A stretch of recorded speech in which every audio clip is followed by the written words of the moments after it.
The ghost employee related to a single mom. Asterisk, have you ever wondered what lengths a mother would go to for her children? Or how the universe sometimes sends help in the most unexpected ways? This story might just change how you see the world around you.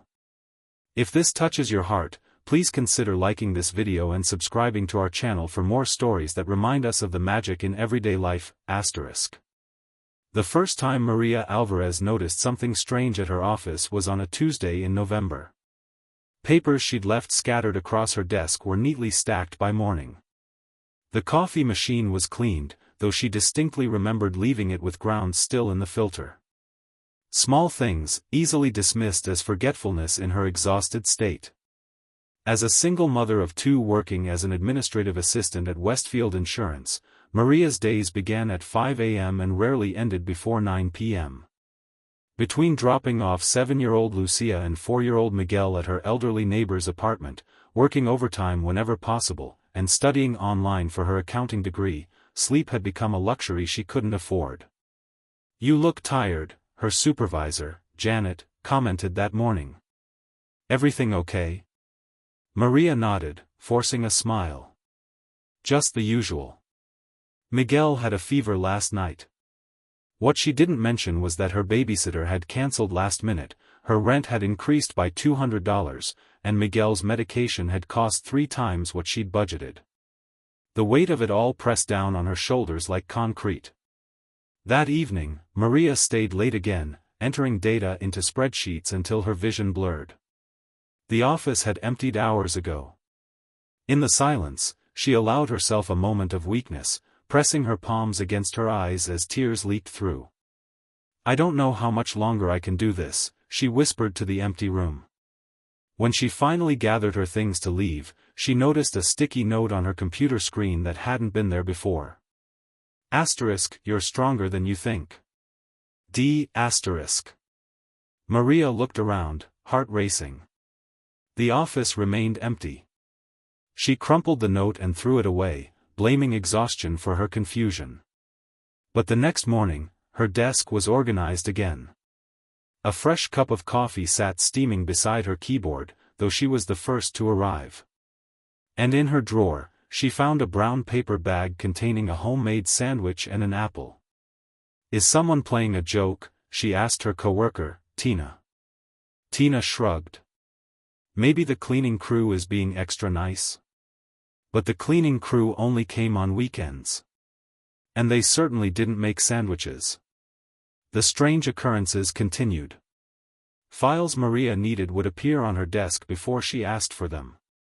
The ancient printer that always jammed for everyone else worked flawlessly when she approached. Once, when she mentioned aloud that she had a headache, she returned from the bathroom to find 2 aspirin and a glass of water waiting.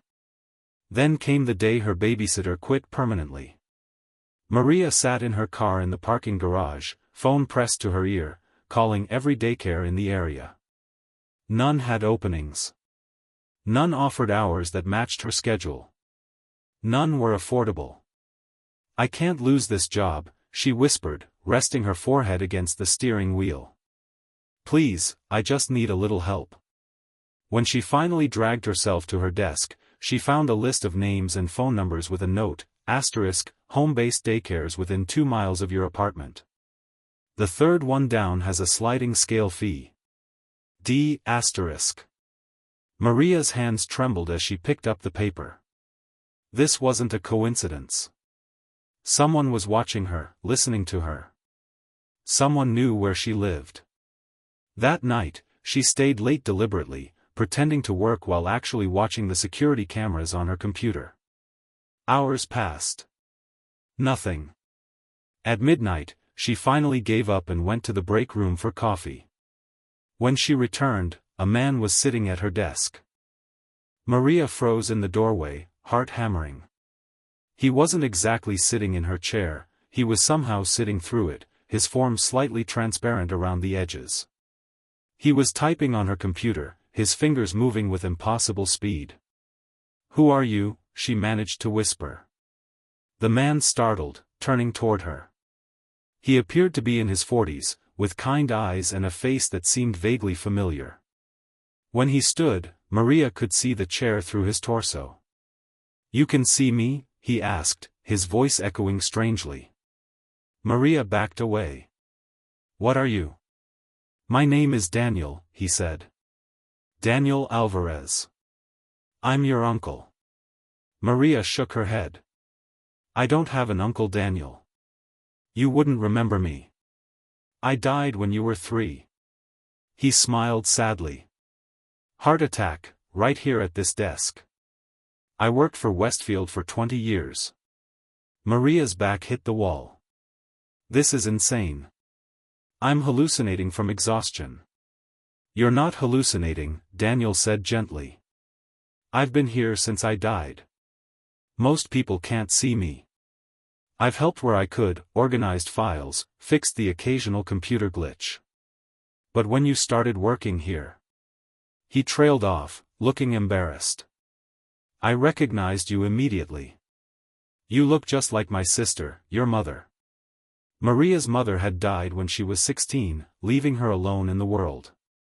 The mention of her sent a pang through Maria's chest. "Why are you helping me?" she asked, still not entirely convinced she wasn't dreaming. Daniel's form flickered slightly. "Because you're family. And because I see how hard you're working. How much you love those kids. If you're really my uncle, tell me something only family would know." Daniel smiled.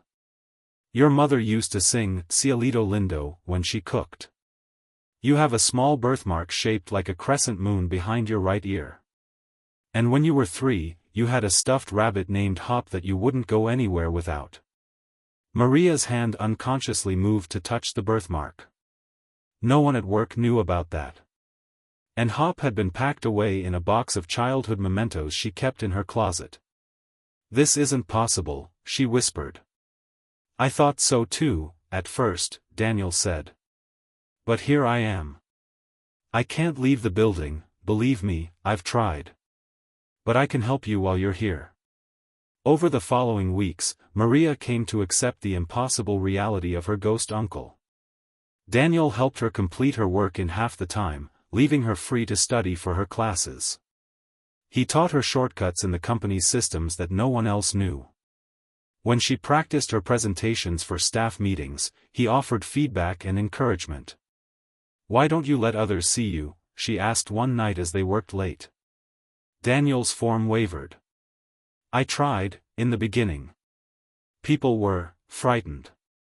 One woman quit. Eventually, I decided it was better to remain unseen." "That sounds lonely," Maria said softly. "It was. Until you came." As winter turned to spring, Maria's life began to transform. With Daniel's help, she excelled at work, earning a promotion and raise. The daycare he'd recommended turned out to be perfect for her children. Her accounting courses were going well, and for the first time in years, she felt hope for the future. But one evening, she arrived to find Janet boxing up her desk. "What's happening?" Maria asked, panic rising. "Corporate decided to close this branch," Janet explained grimly. "We're all being let go." "I'm sorry, Maria. I fought for you, but the decision was made." The news hit like a physical blow. All her progress, all her plans, gone in an instant. That night, after everyone had left, Maria sat at her desk in tears. "What am I going to do now?" Daniel appeared beside her, his expression troubled. "I've been thinking about this all day. There might be a way I can help, but..." "But what?" "I've never tried to leave before." "Not really. But I have a theory that I might be able to, if I have a strong enough reason." He looked at her intently. "Family might be that reason." The next day was the office's last. As Maria packed her belongings, Daniel appeared one final time. "I'm going to try something," he said. "Meet me at the Westfield headquarters downtown tomorrow morning." "How?" "You said you can't leave." Daniel smiled mysteriously. "Trust me." The following morning, Maria dressed in her best suit and took the bus downtown, unsure what to expect. The Westfield headquarters was an imposing glass tower, far more intimidating than her small branch office. In the lobby, a familiar voice called her name. She turned to see a man approaching, solid, real, and yet unmistakably Daniel.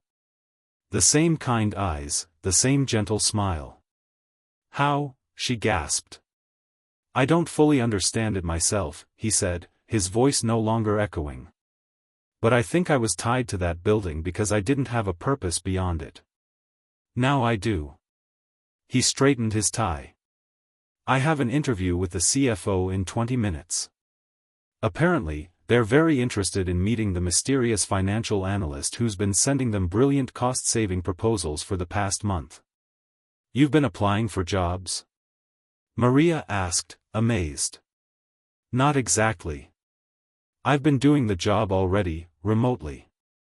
They just didn't know who was behind the work." He winked. "Turns out being able to access the company's entire database has its advantages." 3 months later, Maria sat in her new office at Westfield headquarters. After Daniel was hired as a financial consultant, he'd immediately recommended Maria for an accounting position. With her coursework and his glowing reference, she'd been an easy hire. Life had transformed completely. Her new salary allowed her to move to a better apartment closer to work. Her children were thriving in a good school. And every day, she had lunch with her uncle Daniel, who was quickly becoming the company's most valued employee. "How long do you think this will last?" she asked him one day. "You being here?" Daniel considered the question. "I don't know. Maybe until you and the kids don't need me anymore. Maybe forever. But I'm not worried about that now." "Why not?" He smiled, reaching across the table to squeeze her hand. His touch was warm and solid. "Because for the first time in a very long time, I have a purpose. I have family. Whatever happens next, that's enough." That evening, as Maria tucked her children into bed, Lucia asked, "Mommy, why do you look so happy all the time now?" Maria smiled, thinking of the impossible journey that had brought her here. "Because I learned something important, mi amor. Sometimes help comes from places we least expect it. And sometimes, the people who love us find ways to watch over us, even when we think they're gone." As she turned out the light, she whispered a thank you to the universe, for second chances, for unexpected miracles, and for the family bonds that somehow transcended even death itself. If this story touched your heart, please like this video and subscribe to our channel. We believe in the power of stories to remind us that even in our darkest moments, we're never truly alone. Share in the comments if you've ever experienced something unexplainable that changed your life for the better.